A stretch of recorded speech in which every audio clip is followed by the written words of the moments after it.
E aí, galera, não tem tempo para comemorar. O Ceará está classificado na Copa do Nordeste, vai para as quartas de final da competição. Dia 10 de abril já enfrenta a equipe do Sport, um jogo só. Um dos dois sai para as semifinais, o outro estará eliminado da competição regional. Mas não dá tempo para ter essa comemoração de um time que, nas 3 últimas partidas da Copa do Nordeste, foi que conseguiu a sua classificação. Comemorar não é possível porque tem Clássico Rei no próximo sábado. E é o primeiro Clássico Rei decisivo realmente dessa temporada. Tivemos um pelo estadual fase classificatória, tivemos um pela Copa do Nordeste fase classificatória. Esse segundo até que foi uma decisão para o Ceará. Imagine só, o Ceará ganhou os 3 jogos últimos da Copa do Nordeste e se classificou na 4ª posição. Se ele perde qualquer ponto, estaria eliminado. Mas a classificação veio, aquele clássico foi muito bom para o Ceará. Só que agora, o Clássico Rei define título.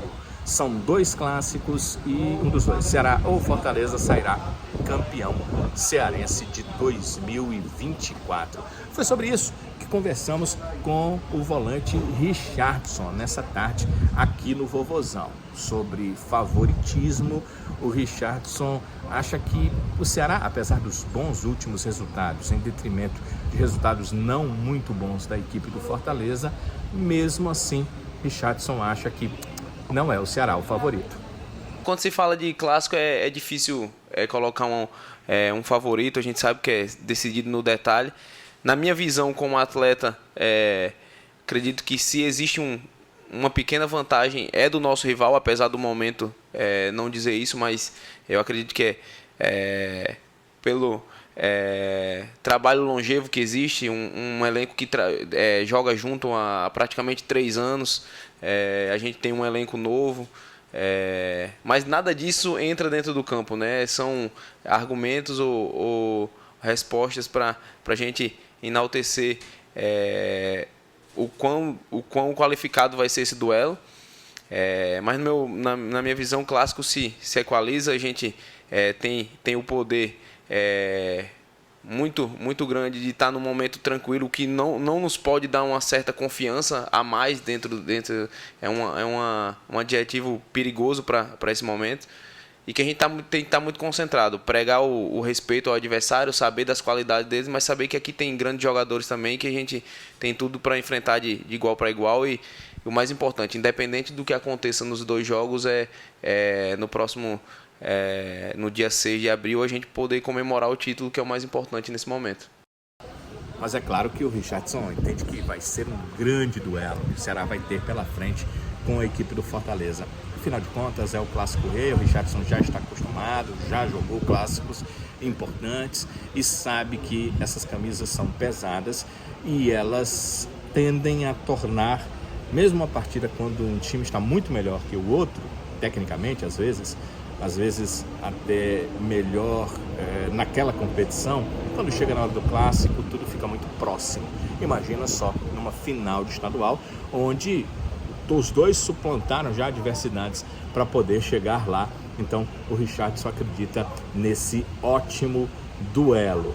Sobre estar bem preparado para o jogo, ele entende que sim, que a preparação para o jogo tende a ser a melhor possível para atletas que buscam a condição de jogar em uma partida que eles sabem que talvez seja a principal desse início de temporada. São 2, né? São as 2 principais desse início de temporada.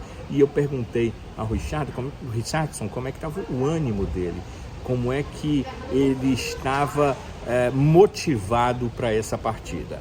Estou muito bem preparado, né? Acredito que dos últimos anos, talvez esse seja o meu melhor momento dentro da equipe, né? De consolidação, de sequência de jogos. Então estou muito feliz, muito realizado em poder, você frisou bem, o nome já diz, né? Clássico Rei, então é diferente tá jogando, e poder jogar o número de clássicos que eu já tenho também é muito legal.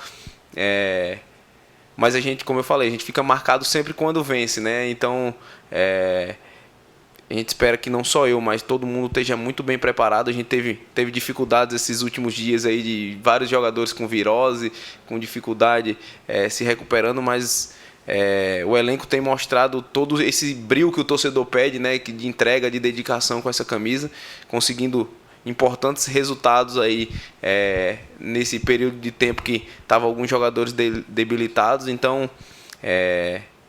espero que esteja todo mundo 100% e bem focado, porque a gente sabe que o clássico é decidido muito no detalhe, muito em concentração, você não pode vacilar um minuto que seja, porque a gente sabe que tem jogadores de qualidade do outro lado. Então a gente espera estar bem focado e bem tranquilos para fazer um bom jogo e fazer um grande espetáculo para quem possa assistir. Foi indagado do Richardson, porque em 2018, o último título do Ceará, estadual, ele estava por aqui, e ele falou um comparativo, né, do time de agora para o time de 2018, que em 2018 o Ceará vinha com uma base de outras temporadas, e era o Fortaleza que estava em reformulação. Então uma situação diferente deste momento, a comparação que o Richardson acabou fazendo. O Richardson também foi indagado sobre as lições tomadas nos 2 primeiros clássicos. Ele citou alguns pontos interessantes, né? Como a expulsão do Matheus Felipe, que mudou a história para o segundo tempo do Clássico Rei, algo que poderia ser evitado. Também a forma como eles deram espaço para o Machuca, quando ele acabou chutando a bola, que desviou, e o Ceará acabou tomando um dos gols no Clássico Rei. Algumas questões ali muito pontuais que o Ceará poderia ter feito diferente e que servem de lição para o segundo jogo.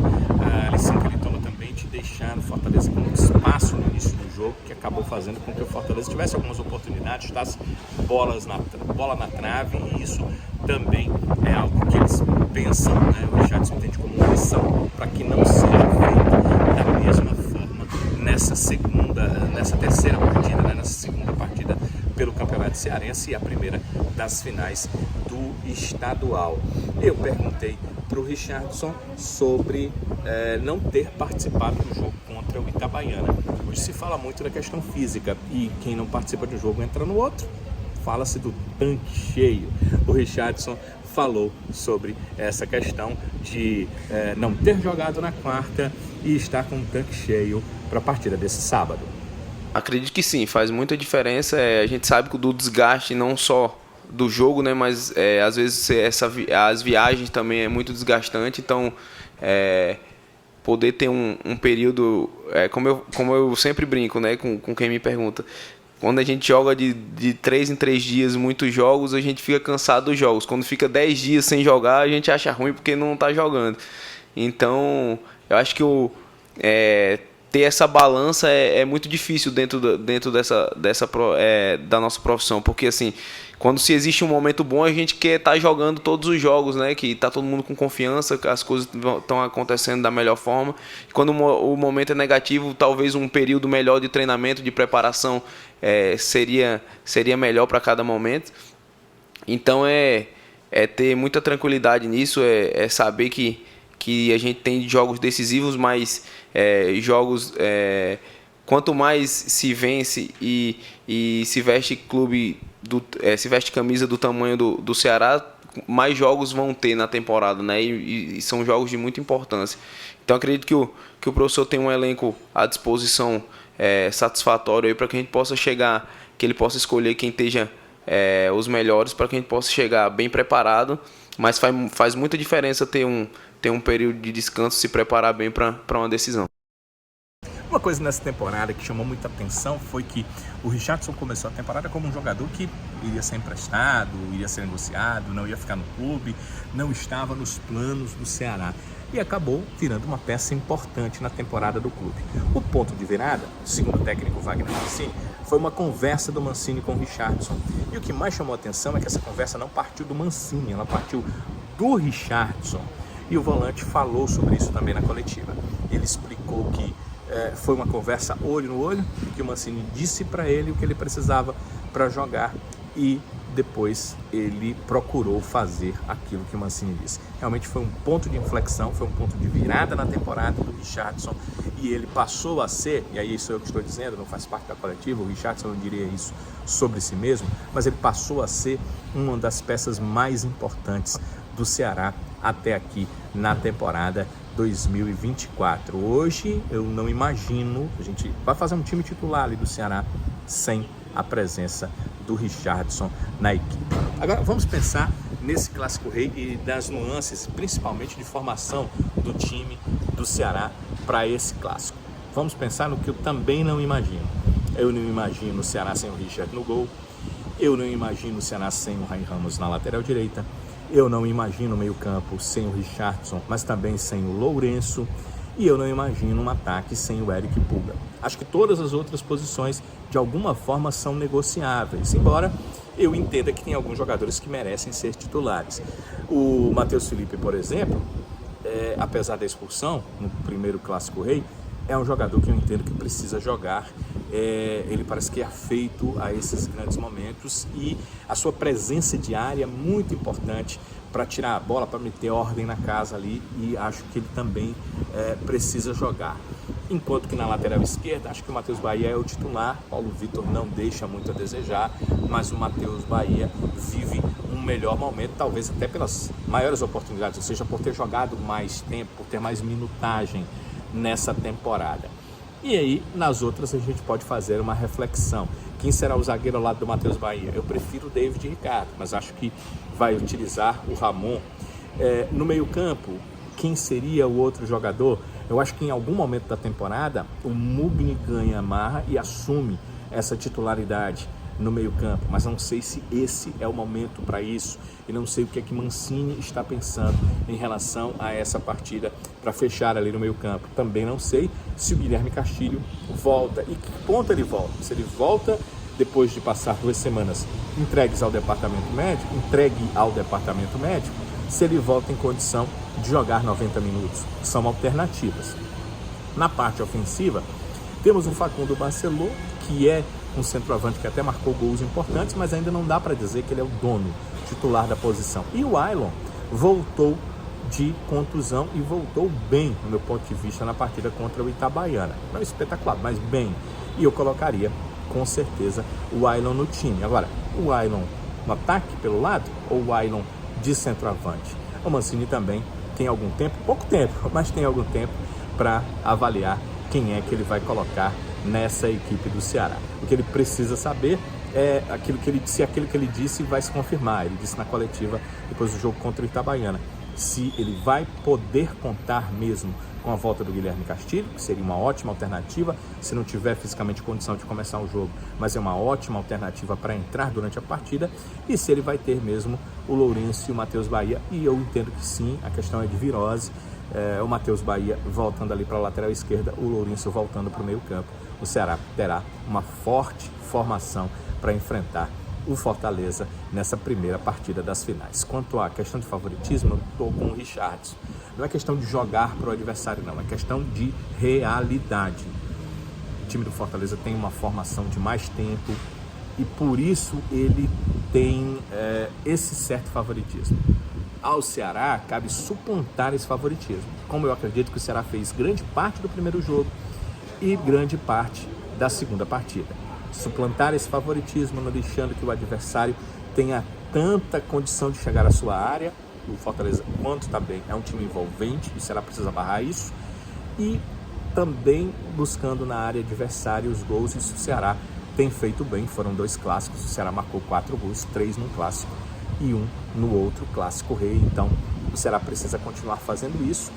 Essas lições que o Richarlison falou são interessantes. Ele falou coisas específicas que a equipe precisa, devem ter outras que ele não citou, mas que certamente serão citadas pelo Mancini. E são esses detalhes que definem muitas vezes aquele que vai chegar, aquele que vai vencer um Clássico Rei. Então, ótimo Clássico Rei para todos nós, e depois do Clássico, claro, tem vídeo da gente conversando um pouco mais sobre esse Clássico Rei, sobre esse Ceará e Fortaleza, sobre essa partida que começa a definir o campeão cearense de 2024. Amigo, amiga, deixe o seu like, sua inscrição no canal é muito importante, é sempre muito bom ter vocês por aqui e responder os comentários de vocês. A gente se vê por aí nos nossos vídeos e também no Futebolês. Valeu!